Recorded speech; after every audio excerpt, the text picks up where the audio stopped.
Bueno, ya vieron en la publicidad. Mi nombre es Ismael Alcántara. Ismael Alcántara, ¿no? Señor juez, Tribunal de la Ciudad de México, juez de juicio oral. Pues bienvenido, maestro, y gracias. Sabemos que sus ocupaciones siempre son demasiadas, pero le agradecemos que haga un espacio siempre aquí para nuestros alumnos. Gracias, Vamos bienvenido. ¿cómo se llama? A platicar de audiencia inicial. Bueno, ya vieron en la publicidad, soy juez de juicio del Tribunal de Enjuiciamiento de la zona norte de la Ciudad de México. Y vamos a platicar sobre audiencia inicial. Se llama la plática, ¿cómo se llama la plática? No está impuesto usted de registro de audio y video, ¿no? Y de registros de audiencias preliminares al juicio, diríamos, en el ambiente. Vamos a hacer esta plática desformalizada. A mí lo que me interesa es ver dudas que ustedes tengan, ¿no? La plática son, obviamente, consejos prácticos de la audiencia inicial. ¿No funciona o qué? Tiene mucho ruido. Está moviendo mucho. ¿Me pones esa cosa? Sí, donde quieras. La plática son consejos prácticos para la audiencia inicial. Obviamente es muy sencilla la audiencia inicial. Disposición reglamentaria 307 del Código Nacional de Procedimientos Penales. Componentes de la audiencia inicial para irnos ubicando en una plática amena y eficiente de lo que tendrá que hacer los operadores del sistema. Me refiero obviamente al Ministerio Público, al asesor jurídico, en su caso al defensor y al órgano de impartición de justicia llamado juez de control, ¿no? A partir de lo que establece el artículo 16, párrafo 14º de la Constitución, sobre temas de un juez de control. Bien, aquí lo importante de esto es ver qué hace una persona, obviamente, un operador de un sistema. Vayamos a ponernos en el lado del defensor. ¿Qué es lo recomendable para un defensor en esa audiencia inicial, cuyos componentes son muy sencillos y vamos a enunciarlos para ir definiendo temas de esta audiencia inicial? Un control legal de la detención, cuando obviamente la audiencia inicial es con detenido, porque puede ser con detenido o sin detenido. Esto a partir de lo que establece el artículo 141 del Código Nacional de Procedimientos Penales en cuanto a las formas de conducción del justiciable al proceso: cita para formulación de imputación, orden de comparecencia, orden de aprehensión, o en su caso, como lo establece el 310, obviamente un inicio del ejercicio de la acción penal con detenido. Vamos a centrarnos en el tema más importante, que es con detenido. ¿Qué es lo que se recomienda hacer precisamente a aquellos que tienen o se enfrentan a una audiencia inicial y que, bueno, pues son contratados por alguna persona para el desarrollo de esta audiencia inicial? Bien, ¿qué recomendamos? Primero habría que ubicarnos, obviamente, en esta audiencia inicial en cuanto a sus componentes, ¿no? Tenemos primero un control legal de la detención, ¿no? Que es el tema toral precisamente de esto, un control legal de la detención, y con motivo de un control legal de la detención vendrá obviamente una declaración, una formulación de imputación. Control legal de la detención, vendrá una formulación de imputación, y luego de una formulación de imputación vendrá una declaración preliminar. A partir de la declaración preliminar vendrá obviamente una solicitud de vinculación a proceso, que ya conocen ustedes con el criterio que trae la Corte. Ahora evidentemente involucra la aportación de información del agente del Ministerio Público para esa vinculación a proceso. Dos contenidos fundamentales de vinculación a proceso: el hecho delictuoso o el hecho con apariencia de delito, como lo quieran llamar, y ahorita platicamos si es un hecho delictuoso o un hecho con apariencia de delito y de dónde sale eso de hecho con apariencia de delito, y el tema referente a la probabilidad de participación. Señala obviamente estos componentes el agente del Ministerio Público. ¿Para qué? Para que en su caso obviamente el justiciable decida si la situación jurídica se va a resolver en esa audiencia inicial dentro de las 72 o 144 horas. En razón de ello obviamente es que la Corte se ha pronunciado que el momento dentro del cual debe solicitarse la vinculación a proceso es en ese instante. Debe haber aporte de información para que él defina si se resuelve en ese instante dentro de las 72 o 144 horas. Hecho lo cual, obviamente, se le hace del conocimiento al justiciable sobre esa circunstancia y él decide en qué momento tiene o quiere que se resuelva su situación jurídica. Si es en el acto, no tenemos ningún problema. Si en su caso, obviamente, viene la situación referente a que su situación jurídica se resuelve en 72 o 144 horas, viene una reingeniería de esta audiencia inicial a partir de lo que establece el artículo 314 y 315 del Código Nacional de Procedimientos Penales. ¿Qué significa esto? Habría que definir primero la naturaleza de la medida cautelar para en su caso verificar si se van a aportar datos o medios de prueba, en razón de lo que establece el artículo 314 y 315 del Código Nacional de Procedimientos Penales.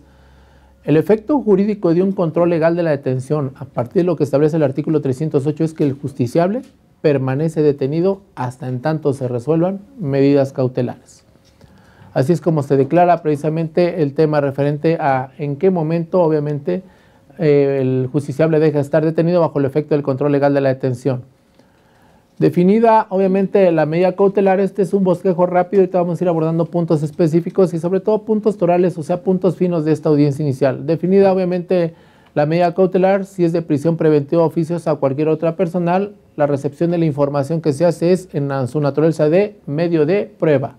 Si tiene otra connotación, será un dato de prueba, ahorita vamos a abordar ese punto. Y hecho lo cual, obviamente, una vez que viene esta situación de la definición de la medida cautelar, ahora sí viene el aporte de información. El aporte de información o ofertación de información se va a sujetar a dos principios fundamentales en cuanto al tema genérico de la prueba. Prueba visto desde el punto de vista lato sensu, no en específico.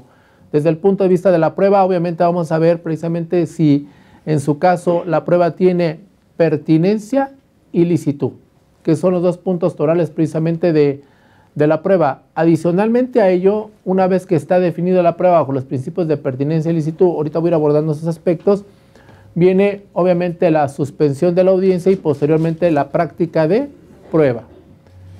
La práctica de prueba y luego viene vinculación a proceso y en su caso viene ya obviamente el debate, puede haber nuevo debate sobre medida cautelar y debate sobre el plazo judicializado de investigación. Y adicionalmente viene otro debate que puede suscitarse, que es un debate de reserva de carpeta de investigación, que comúnmente no se maneja, pero que lo regula el artículo 220 del Código Nacional en concurrencia con lo que establece el 20 apartado B, fracción sexta del Pacto Federal. Ahora sí, este es el panorama sobre el que vamos a platicar y vamos a ir a puntos específicos finos de esta audiencia inicial.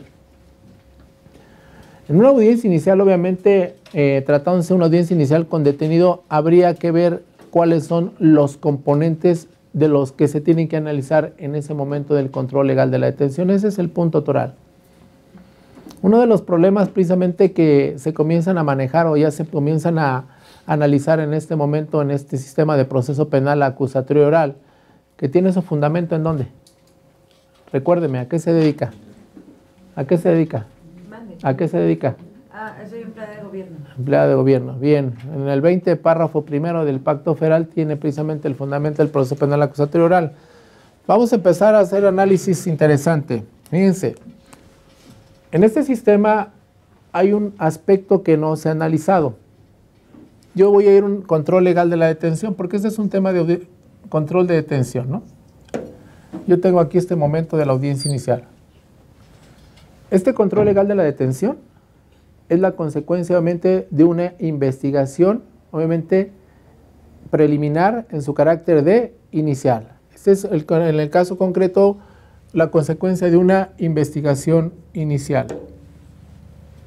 En este control legal de la detención, obviamente, ¿qué es lo primero que tengo que enfocarlo? Yo lo tengo que enfocar no propio y exclusivamente en el control legal de la detención, sino en la investigación inicial. ¿En qué temas tengo que enfocar en el control legal de detención? En lo que establece en su caso el artículo 140, 131 fracción décima primera, 149 párrafo segundo y en su caso 16 párrafo décimo. Todos estos del Código Nacional de Procedimientos Penales y este de la Constitución Política de los Estados Unidos Mexicanos. ¿A qué me refiero? A ver, un control legal de la detención, obviamente, en tratándose de delitos que no son de prisión preventiva oficiosa, previstos en su caso en el artículo 19, párrafo segundo, parte segunda de esta Constitución Política de los Estados Unidos Mexicanos, en tratándose fuera de estos delitos, un control, en el caso concreto, un control legal de la detención puede ser, o en la mayoría de los casos, es la consecuencia de un manejo inadecuado en sede de investigación inicial. Vamos a explicar por qué. El tema, por ejemplo, del control legal de la detención radica o deviene de qué? De que previamente hubo una detención legal no judicial. Y esa detención legal no judicial tiene dos tópicos, el de flagrancia y el de caso urgente. El primer análisis de enfoque que tenemos nosotros para un control legal de la detención viene obviamente en una investigación inicial. Para ello habría que entender, a lo mejor el problema, el debate, si lo quiero ver práctico, no va a ser propio y exclusivamente en esta detención legal en flagrancia no judicial, sino el debate fuerte cuando no se está en presencia de un delito de prisión preventiva oficiosa para no llegar a este control legal de detención, radica en la retención. No radica en la detención, ¿no? Radica en la retención. ¿Por qué radica en la retención? Porque si yo no estoy en presencia de un delito de prisión preventiva oficiosa que no aplique lo que en su caso establece el artículo 140, el punto toral del acto de defensa y del análisis que en su caso tendría que hacer el agente del Ministerio Público no está en si el sujeto fue detenido de manera legal o no fue detenido de manera legal, sino está en si el sujeto debe ser retenido o no retenido. ¿A qué me refiero? ¿Sí? Me refiero obviamente a que en su caso el hecho de asegurar a una persona en flagrancia no involucra que forzosamente el agente del Ministerio Público lo tenga que mantener cautivo hasta por 48 horas en la justicia penal para adultos ordinario, hasta por 96 horas en la delincuencia organizada y entre 36 y 48 en la justicia penal juvenil. Son los temas precisamente que se manejan obviamente en la situación de la retención. Porque entonces la primera pregunta que cualquier persona se haría, o sea, ¿para qué queremos un sistema acusatorio, una presunción de inocencia en su regla de trato procesal? Porque la presunción de inocencia, recuerden, es poliédrica, o sea, tiene varios contenidos. En su regla de trato procesal, si al final del camino, si detienen a una persona en flagrancia en sede de investigación inicial, la consecuencia va a ser que va a ser conducido de manera, o se va a conducir a la audiencia inicial con detenido. No tendría ninguna razón lógica. Esto dirían ustedes, pero esto es investigación inicial. No, porque esto va a servir para el control legal de la detención y para un tema fundamental, que es el tema referente al de las medidas cautelares. La preparación obviamente de la audiencia inicial no va a ser propia y exclusivamente la audiencia inicial, sino tiene que ser obviamente en sede de investigación inicial. Claro, me queda claro que muchas veces a los defensores pues los contratan ya hasta que el cliente está atorado, dicen por ahí, ¿no? Y lo contratan ya hasta que saben que va precisamente a ser puesto a disposición de un juez para efectos de una audiencia inicial. No contratan al abogado ex ante como para que genere una preparación. Pero ahora obviamente el punto es cómo evito que en un asunto que no es de prisión preventiva oficiosa, obviamente llegue el asunto a esa audiencia inicial con detenido. Muy sencillo. La retención, independientemente de que es una facultad del agente del Ministerio Público con base en el artículo 16, párrafo 10º de la Constitución, es una facultad que está restringida bajo un principio, que es el principio de presunción de inocencia, previsto en el artículo 20, apartado B, fracción primera del Pacto Federal. Obviamente dice el artículo 140. ¿Quién trae Código Nacional? Vale, para ilustrarnos, porque si no... ¿Y queda grabado si lee alguien? ¿Sí? Perfecto. Sale Eli. Aquí mi exalumno. Pues, combativo como siempre, ¿no? Órdenes. Adelante. Libertad durante la investigación. Libertad durante la investigación. En los casos de detención por flagrancia, cuando se trate de delitos que no merezcan prisión preventiva oficiosa y el Ministerio Público determine que no solicitará prisión preventiva como medida cautelar, podrá disponer la libertad del imputado o imponerle una medida de protección en los términos de lo dispuesto en este código. Cuando el Ministerio Público, párrafo segundo, cuando el Ministerio Público decrete la libertad del imputado lo prevendrá a fin de que se abstenga de molestar o afectar a la víctima u ofendido y a los testigos del hecho, a no obstaculizar la investigación y comparecer cuantas veces sea citado para las prácticas de diligencias de investigación, apercibiéndolo con imponerle medidas de apremio en caso de desobediencia injustificada. Fíjese, a ver, aquí, si el delito es de prisión preventiva oficiosa, no hay vuelta de hoja, se queda retenido. No hay posibilidad alguna de obtener la libertad. Claro, hay unos mecanismos, obviamente, cuando platicamos un poquito sobre medidas cautelares, vamos a ver precisamente cómo se maneja la medida cautelar de prisión preventiva oficiosa en su aspecto de catálogo, en su aspecto de medio comisivo y en su aspecto de reglamentación especial, obviamente, en ley secundaria. Pero ahorita vamos a ocuparnos de esto. A ver, el sujeto es detenido en flagrancia, no es delito de prisión preventiva oficiosa. No se ocupe precisamente de querer aportar información fundamentalmente sobre aspectos del hecho con apariencia de delito, el hecho delictuoso, la probable participación, sino ocúpese de lo que su cliente quiere. ¿Qué quiere su cliente? Salir en libertad. Y esa es la regla de oro. Al cliente no le interesa si usted es especialista o no, él quiere salir en libertad. Obviamente la retención que se genera, obviamente con motivo de un control de detención en sede de investigación inicial, está supeditado ¿a qué? No a esto que dice el 140, que dice el Ministerio Público podrá. No es una facultad potestativa. Si lo ve desde el punto de vista de lo que establece el artículo 140, sí podría concluir que es una facultad potestativa. Pero si lo veo desde el enfoque del artículo 131 y 149, párrafo segundo del Código Nacional, en una interpretación sistemática, lo que yo voy a concluir es que no es una facultad potestativa, sino es una obligación. Una obligación en razón de ¿qué?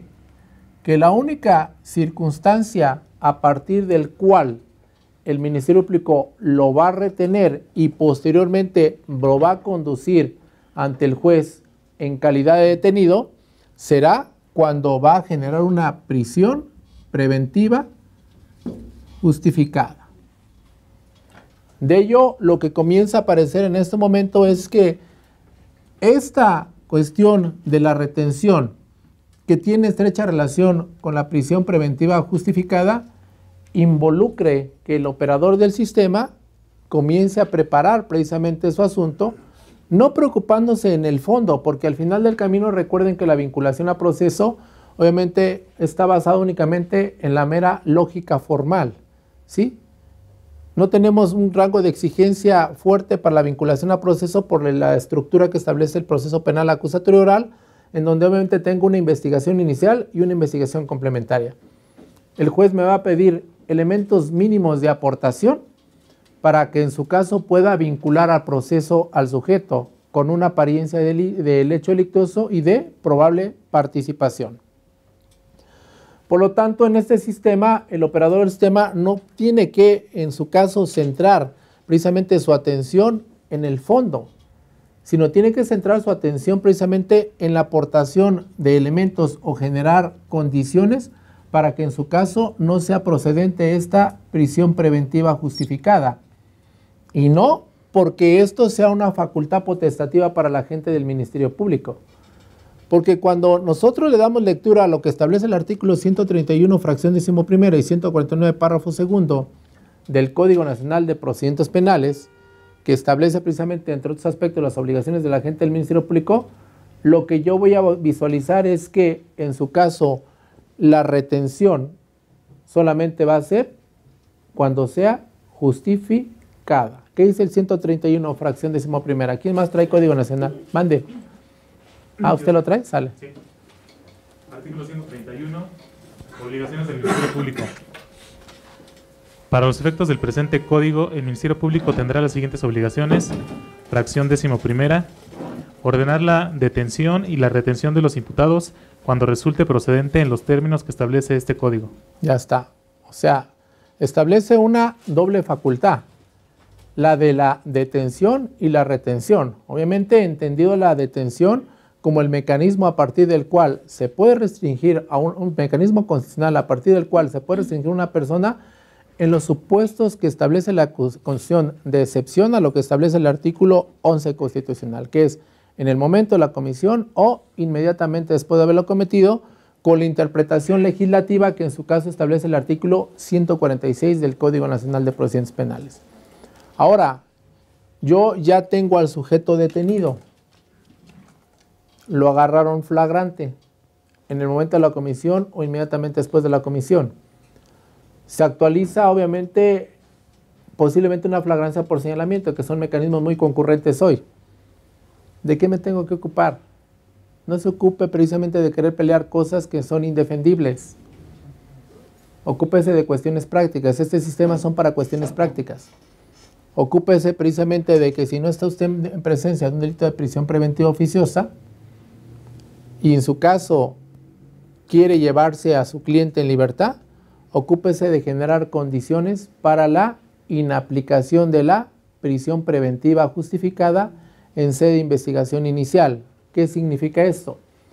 Ocúpese, porque obviamente ocúpese de generar el aspecto demostrativo de que en el caso concreto, independientemente de que el sujeto fue detenido en flagrante delito, independientemente de ello, el sujeto no debe quedar retenido. ¿Cómo? Simple y sencillamente estableciendo que no es procedente la retención a partir de que en su caso no hay condiciones objetivas de prisión preventiva justificada a debatir en una audiencia inicial. Porque ya el 131, fracción 11ª, le establece al Ministerio Público dos obligaciones: la de calificar detención y en su caso retención. Y más aún, ¿de dónde deviene la situación de que no es una facultad potestativa del Ministerio Público en que en su caso obviamente quiera o no dejarlo en libertad, sino una obligación de lo que establece el artículo 131, fracción 11ª, y qué dice el 149, párrafo segundo?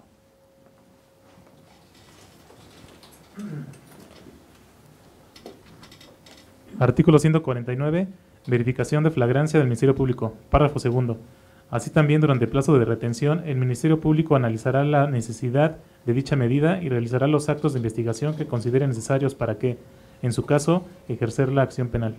Bien, entonces se está estableciendo dos condiciones. Esto no es una facultad. La retención solamente procede cuando se justifique. ¿Y cuándo se va a justificar? Es cuando obviamente el Ministerio Público tenga elementos para una prisión preventiva justificada. ¿Cuáles son los supuestos de aparición de esta prisión preventiva justificada que se corresponde a un acto procesal de la audiencia inicial, pero que tiene reflejo obviamente en la retención? Las condiciones de procedencia son las que establece en su caso el artículo 19, párrafo segundo, parte primera de la Constitución Política de los Estados Unidos Mexicanos. ¿Qué voy a aportar? O sea, me quiero llevar a mi cliente libre, ¿no? No quiero que se vaya detenido, ¿no? Porque pues para eso les pagan, ¿no? A los defensores, ¿no? Para generar libertad, ¿no? ¿Qué voy a aportar?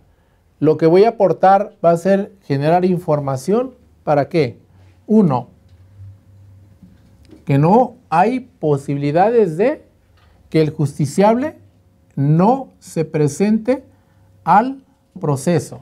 Dice el 19, hay procedencia de medida cautelar para garantizar la comparecencia del imputado en el juicio. Contrario sensu, que no hay posibilidades de que no se presente al proceso. 2, ¿sí? Para garantizar el desarrollo del proceso. O sea, que si lo dejas en libertad no hay problema de garantizar el desarrollo del proceso. Dice el 19, párrafo segundo, también hay procedencia de medida cautelar para garantizar el desarrollo del proceso o de la investigación. 3, ¿qué le va a pedir o qué hay que evitar? Que no hay riesgo para la víctima u ofendido, testigos o para la comunidad. Dice, hay procedencia de medida cautelar en razón de protección de víctima, ofendido, testigos o comunidad, y que el sujeto no está siendo investigado o no ha sido sentenciado por un delito doloso. Con esto, obviamente, lo que queremos dar a entender en estos consejos prácticos para un operador del sistema, que obviamente le es comunicado o es contratado por una persona a efecto de que lo defienda en sede de investigación inicial es que no centre su atención en el hecho con apariencia de delito y la probabilidad de participación. Claro, si tiene elementos, pues apórtelos, ¿no? Es la lógica racional. Pero centre su atención en referenciar que su cliente tiene domicilio fijo y que no se va a sustraer a la acción de la justicia. ¿Cuáles son, obviamente, los parámetros sobre los cuales debe de moverse esto? El derecho es taxativo y lo taxativo involucra seguridad jurídica, un principio de seguridad jurídica. Ya la Corte se ha pronunciado sobre los temas taxativos de la norma. Y entonces, lo que ahora usted tendrá que analizar para estos mecanismos es lo que establece en su caso el artículo 168, 169 y 170, así como 167 del Código Nacional de Procedimientos Penales. ¿Qué va a aportar? Para pedirle a la gente del Ministerio Público que en su caso obviamente lo deje en libertad en una investigación inicial y evitar ir a un control legal de la detención, porque eso es lo que quiere, ¿no? ¿Qué va a aportar? Y en su caso obviamente generar una forma distinta de conducción del justiciable al proceso, que sería una cita para formular imputación. Esto es su cliente con toda la comodidad, llega a la audiencia inicial, se siente y no tiene problemas, con una asesoría especializada. ¿Qué va a aportar? Bien, 168. Fíjese todos los parámetros que me van a dar a mí, obviamente, que nos dan para hacer el proceso de evaluación de si el sujeto se va a sustraer o no a la acción de la justicia. Obviamente, contrario censo, la aportación de información usted la va a hacer en sede de investigación inicial, porque en su caso, recuerden que, según lo establece el artículo 216 del Código Nacional de Procedimientos Penales, el justiciable, su defensor, la víctima ofendido y el asesor jurídico pueden solicitar actos de investigación a la gente del Ministerio Público. Aquí, obviamente, ya cuando estamos platicando sobre aportación de información, hay que partir de varios aspectos. En este sentido, en este sistema, la prueba visto desde el punto de vista genérico, porque la asignación de información orientadora para una autoridad, en este sistema, según lo establece en su caso el 16 párrafo tercero y 19 párrafo primero, y en su caso el 20 apartado A fracción cuarta, la aportación de información tiene distintas connotaciones: dato de prueba, medio de prueba, y tiene distintos alcances de contenido de información y eficacia desde el punto de vista genérico probatoria, ¿sí? Sin embargo, sea dato de prueba, medio de prueba o prueba, tiene dos principios la información. Vamos a hablar de pruebas desde el punto de vista lato sensu, no estricto sensu. Cuando me refiero a prueba, pues estamos hablando lato sensu, No va a decir, no, pues vino el juez y dijo que prueba en investigación, pues no sabe, ¿no? No, prueba lato sensu.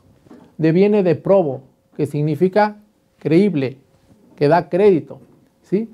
Obviamente, la aportación de la información que yo voy a hacer para lograr precisamente que en su caso el cliente pueda obtener su libertad en sede de investigación inicial, que es lo que usted tiene que hacer, y no preocuparse de que si el hecho con apariencia de delito y la probabilidad de participación, porque la vinculación a proceso es meramente conceptual, basado en la lógica formal, y tiene elementos mínimos de aportación de información para el Ministerio Público para que yo lo vincule. O sea, pues mejor centro mi atención en otro aspecto, ¿no? Que es el aspecto precisamente de las medidas cautelares. El tema toral que restringe precisamente libertad en el proceso visto desde el punto de vista como lo define el 211, a partir de que el sujeto es puesto a disposición del juez para efecto de formular imputación, el tema toral del proceso hoy en día, en audiencias preliminares al juicio, no es el delito y la responsabilidad, o el hecho delictuoso y la probabilidad de participación. El tema toral es el tema de las medidas cautelares, porque incluso el estándar de información para la fijación de una medida cautelar va a ser de mayor exigencia al de la vinculación a proceso. Porque el acto procesal, estricto sensu, que restringe la libertad de un justiciable en el proceso, no es la vinculación a proceso, es la definición de la medida cautelar. Por eso, como esta plática se trata para el colegio de aspectos prácticos de audiencia inicial, pues lo primero que hay que centrarse no es en hacer un desarrollo de audiencia inicial, sino en establecer cuál es lo positivo del sistema y lo útil del sistema para, en su caso, controvertir en audiencia inicial o incluso, fíjense, esta petición que vamos a generar a la negativa que haga la gente del Ministerio Público de Libertad en sede de investigación inicial o de inaplicación del 140 o no aplicación del 140, va a provocar ex ante a una audiencia inicial, una audiencia que se llama control de omisión de Ministerio Público, en donde va a revisar precisamente un juez de control si era procedente o no la aplicación del 140 y como presupuesto de la aplicación del 140 va a revisar control de la detención ex ante a la audiencia inicial. Vamos a platicar esto, que esto es un tema interesante y es un tema estrictamente técnico. Yo tengo ahora para hacer digerible esta plática porque me parece que hay gente. ¿Cuántos tenemos conectados en la red? Si no, para ya apagar la red. 122. Oh, son muy poquitos, ¿no? Son muy poquitos en la red. Bueno, para los 122 que están en la red, vamos a ver. Lo interesante de este sistema es que el operador del sistema se centre en aspectos prácticos. La gente lo que en realidad quiere, en razón de la actividad de un defensor, es obtener su libertad. Claro, alguien como yo no puede hablar de generar impunidad, pero la gente al final del camino, precisamente por la estructura de este proceso penal acusatorio oral, lo que quiere es obtener la libertad. Y la libertad en un tema de detención no la va a obtener ante el juez si el asunto no fue preparado desde la investigación inicial. Es un hecho que obviamente el 308 del Código Nacional de Procedimientos Penales establece la posibilidad de aportación de información en un control legal de la detención para temas de fondo porque, bueno, en este sistema obviamente el principio fundamental litoral del sistema es el contradictorio y la identidad procesal para contender a partir de lo que establece el principio de contradicción y el principio de igualdad de armas. Pero aquí obviamente lo que tiene que aprender el operador del sistema es a utilizar las herramientas que le da el mismo sistema y el sistema es muy bondadoso en función precisamente de temas de medidas cautelares que ya viéndolo precisamente en la operación diaria del sistema es lo que menos utilizan los operadores del sistema. Empiezan a hacer argumentación y contraargumentación sobre la detención y que si hubo tardanza en la puesta a disposición y que porque hubo tardanza en la puesta a disposición debe dejarlo en libertad. Mentiras, eso es una mentira. La tardanza en la puesta a disposición del agente del Ministerio Público no genera libertad, porque la libertad obviamente en un control legal de la detención es taxativa. Ahorita voy a explicar. Hay una libertad constitucional y una libertad procesal. Voy a explicar cómo opera la libertad constitucional y la libertad procesal. Pero aquí lo que tenemos que platicar para sentar los pies sobre la tierra es de quitarnos también de tantas, diríamos, patoaventuras, ¿no? En el ambiente, ¿no? Tantas cosas que se dicen de repente, y lo digo con profundo respeto porque estoy en la red, ¿no? Tantas cosas que existen en la capacitación que verdaderamente cuando uno las escucha en la audiencia dice, oye, estas falacias, ¿quién se las enseñó, no? Es el problema de implementación de la reforma y el problema de implementación de credibilidad. Que siendo nosotros licenciados en Derecho y partiendo precisamente de un principio de certeza jurídica o de legalidad, nunca preguntemos cómo es que procede una libertad a partir de lo que establece el contenido normativo. Y eso en verdad es de repente triste porque somos abogados y de repente alguien viene y nos dice, no, pues es que procede la libertad porque se tardó en la puesta a disposición del Ministerio Público. Y uno le pregunta, ¿y usted dónde saca eso, no? O que es nula la prueba, o que procede libertad porque no hubo lectura de derechos. Ah, caray, ¿y de dónde saco? Y a ver usted, ahora póngase en el papel del juez, y en el papel precisamente del juez, y en el papel de la respuesta social que tiene que dar un juzgador. Lo voy a soltar porque no le dieron los derechos, ¿no? Pero lo detuvieron en flagrante delito. Con el objeto punzocortante, el sujeto pasivo privado de la vida, y en su caso, el policía asegurándole en ese instante por circunstancias ocasionales de la vida. Aquí lo interesante de esto es aprender precisamente el desarrollo normativo. Este sistema obviamente sí es desformalizado, me queda claro, pero diría alguien, no es mal hecho, ¿no? Es un sistema obviamente de mucha exigencia en el estudio. Por eso la preocupación de su servidor de siempre abordar contenidos normativos, porque obviamente bajo el principio de certeza jurídica solamente yo puedo pedir algo si la ley lo establece. En el acto de pedir es porque deviene obviamente en función de una disposición normativa. Ahora vamos a centrarnos en este punto. Ya el sujeto está detenido, ya el cliente lo llamó. Si usted no tiene elementos de fondo para poder analizar el hecho con apariencia de delito y la probable participación en función de la referencia constitucional, el hecho delictuoso y la probable participación, piense y centre su atención en el tema referente a la obtención de la libertad en sede de investigación inicial. Para tales efectos, habría que comenzar a dilucidar algo que se va dando precisamente en el ejercicio cotidiano del servicio público en materia de administración de justicia. De si el artículo 140 del Código Nacional de Procedimientos Penales es una facultad potestativa del agente del Ministerio Público o es una obligación. ¿A qué me refiero? Si el Ministerio Público es quien decide si lo deja en libertad o no bajo su libre albedrío, o para él es una obligación también procesal. Si yo echo un vistazo así muy simple al artículo 140, pues muy sencillamente diría, no, bueno, pues dice el Ministerio Público podrá. Pero ese podrá no se debe de interpretar como una facultad potestativa de él, sino como una circunstancia que tiene que ser analizada a partir de otras obligaciones y contenidos precisamente procesales que trae la norma nacional. Esto es el Código Nacional de Procedimientos Penales. El hecho de que el Ministerio Público, por disposición procesal, tiene la obligación de calificar la legalidad de la detención y de la retención.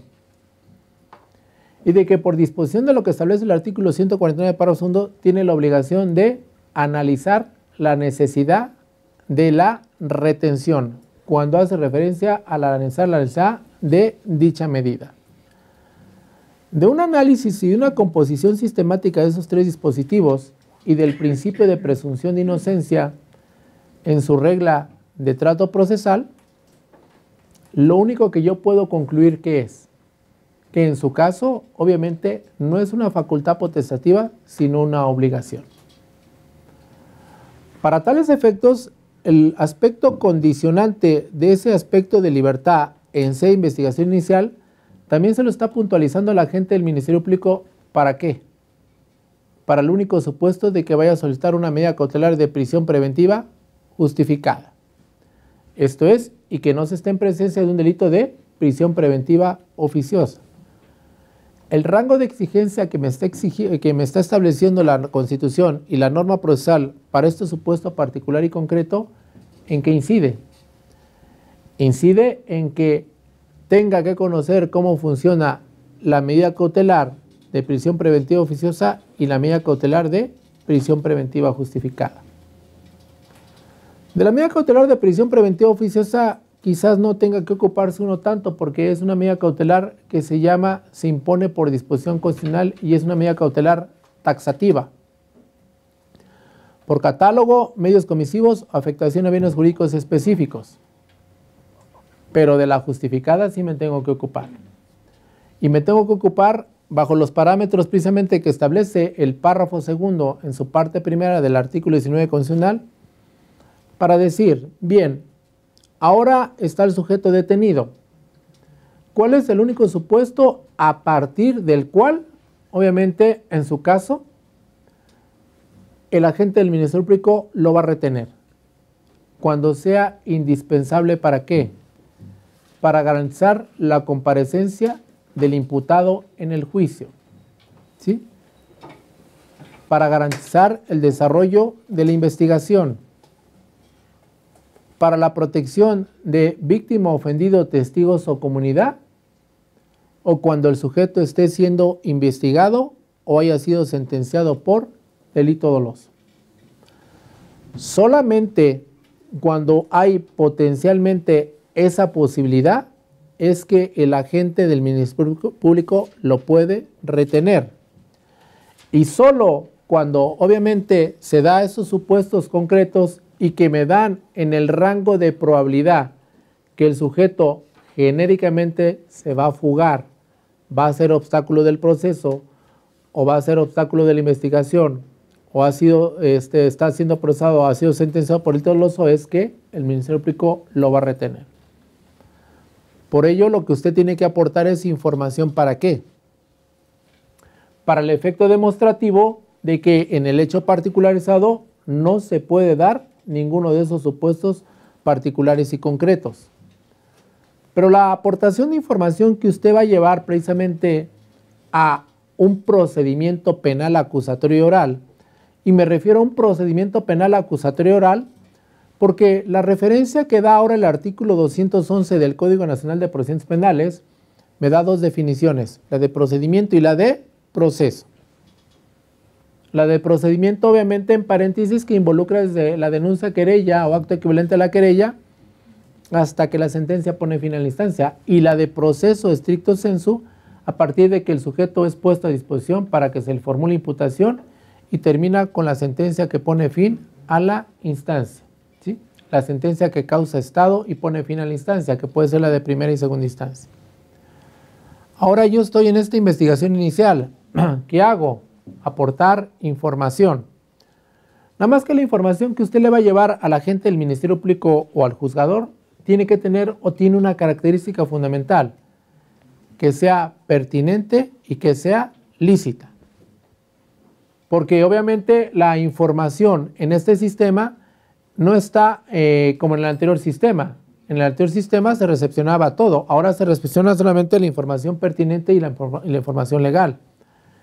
El tema de la información pertinente obviamente deviene a una reglamentación secundaria. ¿Por qué deviene una reglamentación secundaria? Porque si bien es cierto el artículo 20 apartado B fracción cuarta de la Constitucional señala que se realizarán las pruebas pertinentes que solicite para su defensa, también establece algo.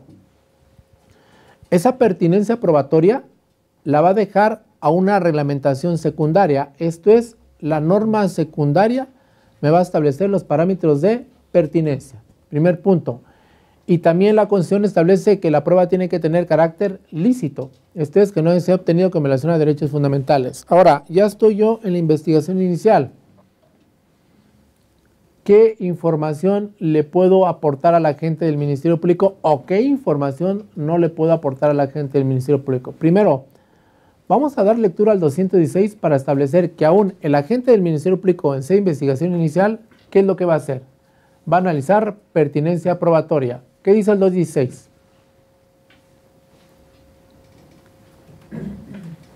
¿Quién tiene el 216? O mandamos oficio de búsqueda de localización para el encuentro del 216. ¿Quién es de aquí Ministerio Público? ¿Nadie? ¿Nadie tiene esa suerte? Bueno, aquí mi pareja Martita sí es Ministerio Público. Bien, vámonos, ¿qué dice el 216? Sí, artículo 216, proposición de actos de investigación. Durante la investigación, tanto el imputado, cuando haya comparecido o haya sido entrevistado, como su defensor, así como la víctima o ofendido, podrán solicitar al Ministerio Público todos aquellos actos de investigación que consideren pertinentes y útiles para el esclarecimiento de los hechos.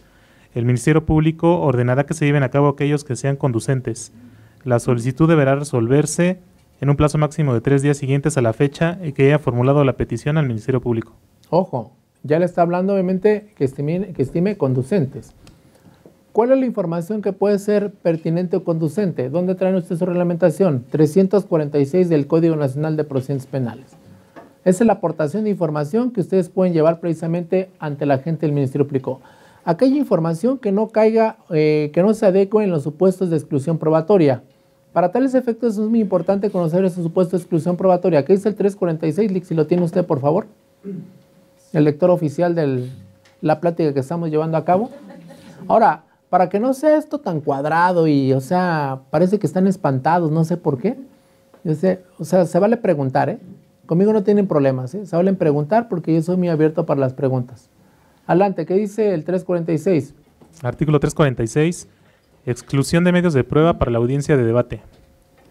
Una vez examinados los medios de prueba ofrecidos y de haber escuchado a las partes, el juez de control ordenará fundadamente que se excluyan de ser rendidos en la audiencia de juicio aquellos medios de prueba que no se refieran directa o indirectamente al objeto de la investigación. Ojo, primer punto, si usted va a ofertar información, tiene que ser referenciada y tiene que estar relacionada objeto, directo o indirectamente al objeto. Se llama esto técnicamente punto de prueba. Obviamente está en investigación inicial, pero esto usted lo va a ver a lo largo del proceso. Esto se llama punto de prueba y alcance de la prueba. ¿Qué más? Asimismo, que sean útiles para el esclarecimiento de los hechos. Tiene que ser útil para lo que usted lo quiere. Si usted pretende referenciar que en el caso concreto su cliente tiene 30 años viviendo en un domicilio, pues llévese obviamente los recibos, ¿no? Las documentales que hagan patente, pues que este sujeto tiene ahí 30 años viviendo, ¿no? ¿Sí? Algunas testificaciones, ¿no? Que obviamente en investigación inicial revisten el carácter de entrevistas. Lleve eso. Esto pareciese que es infructuoso, pero ahorita vamos a centrarlo en algo. Cuando el Ministerio Público dice no lo suelto, porque no lo suelto y porque este es mi territorio, el defensor le va a decir, está bien, este es tu territorio, pero también está el del juez de control. Y con el juez de control somos iguales. Ahorita vamos a explicar, se llama control de omisión de la actividad del agente del Ministerio Público. Bien, ahora entonces, ¿qué otros, Lick? 346. Asimismo, Mande. Ahí, por ejemplo, cuando habla de utilidad, ¿no? Tu opinión respecto de, por ejemplo, tú como defensor tienes una teoría, una estrategia. Claro. Supuesto, lo que a mí me resulte útil no le va a resultar útil al MP, ¿no? Claro. O sea, dentro de lo que es la naturaleza misma del sistema. Sí, el contradictorio. O sea, ¿qué opinión ahí tienes respecto? Porque si el mismo que te va a autorizar la prueba es con el mismo que te vas a pelear, a mí me parece que, digamos, el sistema ahí de esa parte Quebranta. quebranta porque el Ministerio Público te va a decir, no, pues no es útil, no es conducente. Eso es bien interesante, ¿no? Y bueno, vayamos ya a aspectos terrenales del sistema, ¿no? El sistema en papel se ve muy bonito, pero ¿qué hacer ante esa situación? Bien, ante esa situación tengo al juez de control. Sí, pero digamos que tendría que ser obvio de buena fe. Sí, objetividad, bueno, el agente del Ministerio Público tiene principios del ejercicio profesional, ¿no? Y estos principios del ejercicio profesional de la persecución penal están dotados o están establecidos en el 21 párrafo 9, ¿sí? En su caso, legalidad, honradez, respeto a los derechos humanos, ¿no? Lealtad y buena fe, ¿no? Que están en el 21 párrafo 9, porque ahora el Ministerio Público se define como una institución en su caso, precisamente de un derecho humano que es el de la seguridad pública. Que ese es un tema interesante que no lo tocamos ahorita, pero ahora el Ministerio Público no tiene un monopolio, ¿eh? Y no tiene un monopolio no por el hecho, por ejemplo, de que haya una acción penal pública y una acción penal privada, sino no tiene un monopolio porque en el caso concreto, en el momento en que el agente del Ministerio Público es incorporado como una de las instituciones de seguridad pública y está arreglado en el artículo 29, párrafo 9, deja y pierde el monopolio y se convierte la acción penal en un derecho humano. Esto es, ya no es un monopolio, ya la acción penal tiene una característica de derecho humano. Incluso puede llegarse a una interpretación sistemática en donde si el Ministerio Público dice no quiero acusar y el juez percibe que puede haber elementos de aportación de información y tiene la obligación de proteger los derechos de la víctima ofendido, el mismo juzgador puede ordenarle acuse. Este es un tema que asaltar la razón a cualquiera, que está muy en desarrollo en toda América Latina ahorita, si la acción penal es un derecho o no es un derecho, si hay un monopolio o no hay un monopolio. Desde el punto de vista del servidor, y me voy a parar aquí porque estamos platicando precisamente de retención, para mí obviamente la acción penal hoy en día en toda América Latina no es un monopolio, es un derecho humano. Y como derecho humano obviamente es controlable siempre por un juez de control. Ahí me paro porque obviamente, sin ser anuncio, por ahí estoy escribiendo un artículo sobre este tema que ya no tardo en terminarlo y lo voy a sacar, que es un desarrollo sobre la acción penal, ¿no? Cómo obviamente los sistemas precisamente de sistemas penales de derecho penal democrático cambia la conceptualización precisamente de la acción penal y ahora se erige precisamente como un derecho humano, no como una potestad de una institución del Estado. Me regreso, me decía sobre la utilidad, ¿sí? Bien, la utilidad obviamente es un tema de debate, ¿no? ¿Qué me es útil para mí? Pero obviamente la utilidad de la prueba siempre tiene que ser encaminada precisamente a si es viable para el acreditamiento de su pretensión. Eso se llama obviamente el objeto de la prueba. El objeto de la prueba y la pertinencia de la prueba, que son temas que hoy en día van a manejar o tienen que manejar ustedes porque La recepción de información en cualquier momento del procedimiento, y me refiero al procedimiento desde denuncia o querella hasta en su caso la sentencia que pone fin a la instancia y que causa estado, tiene esos principios precisamente. Obviamente tiene principio de pertinencia y utilidad y siempre tiene objeto y punto de prueba. Eso es un hecho que se los van a requerir a lo largo de este procedimiento. Pero ahora vayamos, dice, ¿qué es útil? La utilidad no la va precisamente a reglamentar de manera indiscriminada el agente del Ministerio Público como quiera, ni tampoco un juez de control, ni tampoco un tribunal del juicio oral, obviamente de la recepción de información. Porque a manera de paréntesis, la prueba latus sensu en este momento o en este sistema puede aparecer desde la denuncia o la querella, incluso hasta antes de declararse cerrado el debate en la audiencia de juicio. O sea, la prueba puede ofertarse en cualquier momento, tiene plazos ordinarios y plazos extraordinarios de ofertación. Esto es, que quítese de la cabeza que la prueba solamente es de etapa intermedia porque es una aberración jurídica. La prueba puede aparecer en cualquier momento en plazos ordinarios y extraordinarios, desde la denuncia o querella hasta antes de declararse cerrado el debate en la audiencia de juicio. Hasta ahí puede aparecer la prueba nueva, la prueba de refutación, la prueba superveniente, ¿sí? La prueba que no fue ofertada en un plazo ordinario porque no fue conocida precisamente la prueba. Hasta ese momento puede ofertarse la prueba. Pero lo que sí tenemos que tener en cuenta es que sea en investigación inicial o sea en el propio juicio bajo el supuesto del 390 y 398 del Código Nacional, la prueba tiene que tener pertinencia y licitud. Y la pertinencia y la licitud por disposición constitucional la va a arreglar el 346. Claro, me dice que tenga relación con la investigación o que no tenga relación con la investigación o que no sea útil para el esclarecimiento de los hechos como parte de exclusión probatoria. ¿Qué más me dice el IC? El amigo, permítame nada más que el amigo del sistema de audio.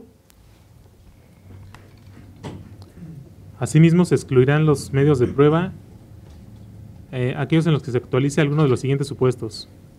Número 1. Cuando el medio de prueba se ofrezca para generar efectos dilatorios, en virtud de ser 1, sobreabundante. Ojalá no le quiere llevar 30 recibos de luz, ¿no? Llévele 5. Llévele pocos, ¿no? Llévele los conducentes, ¿no? Aprenda a hacer, si quiere usted referenciar 30 años de estancia, pues ordene 30 años de estancia, no quiere llevarlo de los 30 años, ¿no? Decirle el MP, no, pues imagínate. ¿Qué más? Impertinente por no referirse a los hechos controvertidos. Exactamente. E innecesario por referirse a hechos públicos, notorios o incontrovertidos. ¿Qué más? Por haberse obtenido con violación a derechos fundamentales. 3. Por haber sido declaradas nulas. Y 4. Por ser aquellas que contravengan las disposiciones señaladas en este código para su desahogo. Ojo, entonces eso es de lo que usted se tiene que ocupar para ofertar información en cualquier momento. La pertinencia probatoria obviamente está reglamentada desde la investigación hasta en su caso el juicio e incluso la segunda instancia. Ya tengo yo precisamente esos parámetros.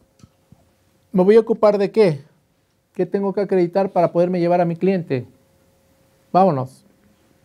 Tengo que acreditar que no se va a fugar, que no representa un riesgo para la investigación, que no va a lesionar a la víctima, testigo, comunidad, o en su caso precisamente que no fue sentenciado y que está siendo procesado por delito doloso. ¿Cuáles son los parámetros de evaluación de ello? No está sujeto precisamente a lo que yo crea, ni tampoco está sujeto al proceso precisamente, y lo voy a decir con todo respeto, al tema de evaluación de la unidad de, de riesgo y de medidas cautelares, el tema de riesgo sobre el tema de sustracción a la acción de la justicia, no está sujeto a eso, Desafortunadamente hoy se piensa y se está trabajando inadecuadamente porque dicen, hay un control legal de una detención legal en investigación inicial y el Ministerio Público dice, no, pues hasta que me llegue el informe de evaluación de riesgo precisamente de la unidad de medidas cautelares y en su caso hasta ese momento yo voy a analizar si lo suelto o no lo suelto o si no me llega pues lo llevo con detenido, ¿no? Eso no está sujeto precisamente a ese informe. Está sujeto obviamente a la procedencia de que el Ministerio Público pueda solicitar o no una prisión preventiva justificada, porque irónicamente también de repente los defensores no hacen petición en investigación inicial y llegamos a la audiencia inicial y le pide el Ministerio Público al juez, luego de un debate descarnizado en un control legal de la detención y cuando solicita, se amplía el plazo para resolver la situación jurídica, presentación periódica. Y entonces, ¿para qué lo trajiste detenido, no? presentación periódica, garantía económica, abstención de acercarse a una persona, desalojo del domicilio, de las del 155 nacional. Y entonces la pregunta es, bueno, ¿y entonces para qué lo trajiste detenido? Los jueces, cuando me tocó ser juez de control, me preguntaban, bueno, a ver, MP, ya hicimos aquí todo el show, ¿no? 48 horas este sujeto detenido, más las que me estoy tardando yo en la audiencia inicial, o sea, 24 minutos. No, no es cierto. 24 minutos en la audiencia inicial, es broma. 25 fuera, ¿no? Las de la rápida, ¿no? Bien.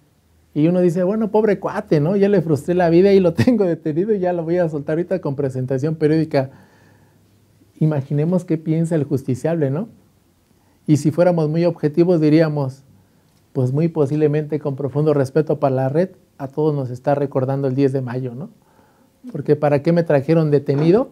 Si en su caso, obviamente, me va a soltar en libertad. Pero también eso no es un problema también únicamente del Ministerio Público, sino de los operadores que llevan a cabo actos de defensa, ¿no?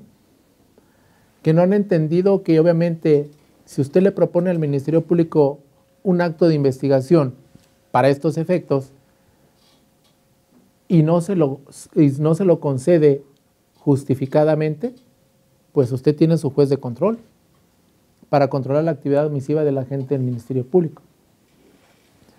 Pero más aún, si usted va a direccionar obviamente un pedimento de libertad, pues parta de lo que establece en su caso el 168 para poder verificar si el sujeto se va a sustraer a la acción de la justicia, o el 169 y 170 para verificar si hay obviamente un riesgo para la investigación o un riesgo precisamente para la víctima, testigos o la comunidad.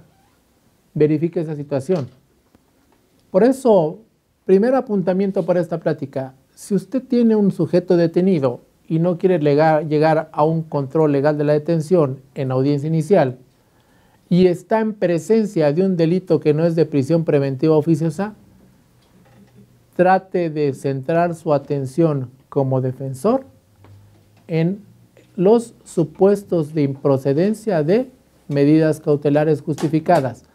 Cuando hablo de supuestos de improcedencia de medidas cautelares justificadas, no los vayan a buscar ni en la Constitución ni en el Código porque no los van a encontrar. Se hace contrario sensu, que el sujeto no se va a sustraer a la acción, que no va a ser un peligro para la investigación o que el sujeto precisamente no va a ser un peligro para la víctima, testigos o comunidad. Y en su caso, pida o aporte información. ¿5 minutos? Pues ya. Bueno, no, pues esto es imposible, ¿no? Hiperprincipio de concentración, ¿no? O sea... Por continuidad en el diplomado. Y en su caso, obviamente, proporcione información para hacer el pedimento ante el Ministerio Público. Ahora, aquí viene algo bien importante. Qué bueno que me marcó los 5. Si en el caso concreto el Ministerio Público no cede a su pretensión, no obstante encontrarse debidamente justificada esa pretensión, ocurra ante un juez de control. Se llama control de omisión de actuación del agente del Ministerio Público. Y aquí sí voy a ser muy claro.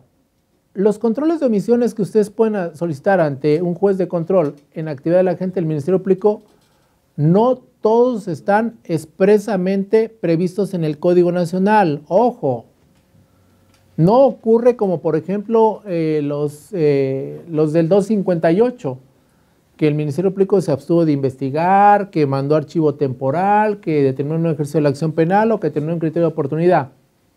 Eso usted tiene el medio de impugnación en el 258 expreso, pero no todas las actividades omisas del agente del Ministerio Público están expresas. Para que usted verifique cuándo procede precisamente un control de omisión del agente del Ministerio Público, parta de la naturaleza del juez de control. 16 párrafo 14 de la Constitución. Tiene la obligación, entre otros aspectos, de proteger derechos humanos de las víctimas u ofendidos y de los justiciables. Parta de ese aspecto. ¿Sí? Primer punto. Sobre este punto, dudas, rápido, tenemos 3 minutos, ¿no? ¿Cuánto tengo? 3 minutos, dudas. ¿O quedó muy claro o no me di a entender en nada? Mándele. Pues en el primero constitucional, en su segundo párrafo, comentan las situaciones de la aplicación del ámbito garantista, de la ley más amplia, y esos argumentos que la Fiscalía en algunos casos, no digo todos, en un 100%, pero es algo que no les interesa, ¿no? O sea, es algo que realmente no les interesa. ¿Cómo? Si el Ministerio Público es una institución protectora de derechos humanos. En la calle, digo, aquí sí, tal vez sí haya como que mucho debate y obviamente son muy garantistas, pero realmente en la práctica, el primero constitucional y es tan evidente y concreto y contundente que el tipo penal que ellos quieren poner, que obligatoriamente todos los tipos penales son con violencia para que obviamente puedan cuadrar. Ah, sí, sí, se haya. Que no es por ahí. Ya está. Y duro y dale. Y obviamente vas a juez de control y lo ganas ahí, pero ¿por qué llegar? ¿Por qué se desgaste, vamos, no? O sea, yo sé que es por un aspecto de que no se ha llegado al acuerdo y demás, pero yo creo que podemos evitarnos ese gasto procesal innecesario cuando es tan flagrante, cuando no tiene... A ver, aquí el abogado, el maestro, porque es maestro ya usted, ¿no? Vamos en eso. Ah, sí, pues es alumno de maestría. Señala, a ver, bueno, lo que hace la representación social por proteger los derechos humanos de las víctimas o ofendidos, ¿sí?, es que genera muchas condiciones para establecer precisamente la concreción de una violencia, ¿no? De una violencia en la cual obviamente en el caso concreto hay aparición, por ejemplo, de algún medio comisivo violento, ¿no? Entonces la pregunta dice, ¿qué hago, no? O sea, ¿qué hago ante esa expectativa? Bueno, pues ante esa expectativa lo que se recomienda evidentemente que es preparar el asunto, porque independientemente de que a primera vista se trate de una medida cautelar de prisión preventiva oficiosa, como es el hecho cometido con medio violento como arma de explosivo, que evitaría la aplicación del 140, obviamente la ocupación que tendría que hacer sería en razón de ¿qué? En razón de preparar el asunto, porque aquí hay un punto bien importante, fíjense, ya así con esto nos vamos a ir y nos vamos a ir con este señalamiento. El hecho de que se trate de un delito de prisión preventiva oficiosa no significa que no pueda haber debate cautelar, ¿eh? Aquí viene, este es un punto, dice el 19 párrafo, segunda parte segunda, el juez impondrá la prisión preventiva oficiosa en los casos de homicidio, violación, delincuencia organizada, secuestro, trata, delitos cometidos con medios violentos como armas y explosivos y delitos delitos graves en contra de la seguridad de la nación, el libre desarrollo de la personalidad y la salud de las personas. Bien, dice, es que para esto no hay debate, ¿no? Sí hay debate. Sí hay debate porque independientemente precisamente de que en el caso concreto dice el juez impondrá, eso no evita la aplicación del principio de contradicción e identidad procesal para contender como base de este sistema por disposición constitucional. Esto es, bien, vamos, el ejercicio de un medio comisivo violento con un objeto punzocortante. A primera vista parecería precisamente que es de prisión preventiva oficiosa, sin embargo, esto viene en el efecto demostrativo. ¿Qué tan potencialmente peligroso, atendiendo a sus características específicas del objeto, puede darme para establecer precisamente el grado o la potencialidad de afectación a bienes jurídicos que reglamenta la Constitución? Ese es un punto de preparación de una investigación y es un punto de preparación de debate, porque, fíjese, con base en lo que establece en su caso el artículo 154 del Código Nacional de Procedimientos Penales, ese tema puede ser obviamente un tema de debate en aportación de información de medida cautelar. Con eso le respondo a la pregunta. Bien, ¿se acabó? Muchas gracias. Fue un gusto haber venido a platicar, un poco ajetreado, pero muchas gracias. Que tengan buena tarde. Pues, y entregárselo. Bueno, compañeros, para mí obviamente un honor estar frente a ustedes. Para mí un honor entregar este diploma al señor juez Ismael Alcántara. Excelente maestro, dos personajes para mí que me han marcado la vida y les he aprendido muchísimo, y entre más los veo más desconozco de la norma, entonces realmente tienen mucho que dar. Y bueno, dice así: Centro Universitario de Estudios Jurídicos otorga el presente reconocimiento al juez Ismael Alcántara Vázquez por su destacada participación en la impartición de la conferencia en temas selectos en sistema acusatorio impartido el día 9 de diciembre de 2017 con una duración de 3 horas. Firma el rector, doctor Juan Reveldrana Cisneros García. Para mí un honor. Muchas gracias. Entregárselo. Muchas gracias. Muchas gracias. Está muy padre. Gracias, René.